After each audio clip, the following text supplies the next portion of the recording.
Hello, bonjour. I'm Valaria Tatera. I'm an artist, lecturer, activist, and a member of the Bad River Band of Lake Superior, Chippewas. I would like to take this time to acknowledge the indigenous ancestors that once inhabited the gathering place Milwaukee. The Ho-Chunk, the Fox and Sacs, the Menominee, the Mascoutin, the Potawatomi, the Ojibwe, and the Mound Builders. I would also like to acknowledge the nations that are still caretakers of what is now Wisconsin. The Brothertown, the Ho-Chunk, the Menominee, the Mohican, the Oneida, the Ojibwe, the Potawatomi, and all the other relatives that call this territory Wisconsin home.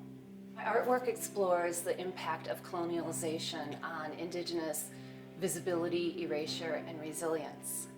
My piece combines family history with the national historic tragedy of Indigenous residential schools. Kill the Indian, Save the Man was a government policy that implemented cultural genocide on the Indigenous peoples. It was a policy that forcibly took Indigenous children away from their families and put them in residential schools. It was to take care of the Indian problem by any means necessary.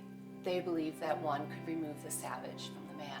My great-grandfather and his siblings were removed from Wisconsin and taken to the Carlisle boarding school in Pennsylvania. Oftentimes, they were physically, emotionally, and sexually abused. In summer, they were farmed out as free labor.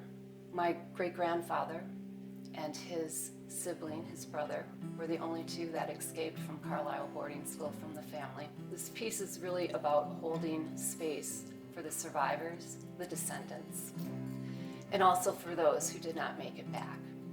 Oftentimes in my installation work, I reference statistics about Indigenous peoples. When I read statistical data, it often erases the individuals, and you form no connection to what the statistics represent. In my installation, I try to bring the statistics forward visually through the volume of the work I do, physically to connect with the audience or the viewer. I use ribbons a lot in my work, in my installations, because they have cultural, historical, and personal significance. My great-great-great-grandfather was also a fur trader, and oftentimes you would trade pelts for commodities, and these commodities came from Europe. A lot of the products were beads and ribbons, and you can trace the influence of Euro commodities through Indigenous dress and how it changed throughout the years. When they're in mass quantities, they have weight, they have movement, and they have sound.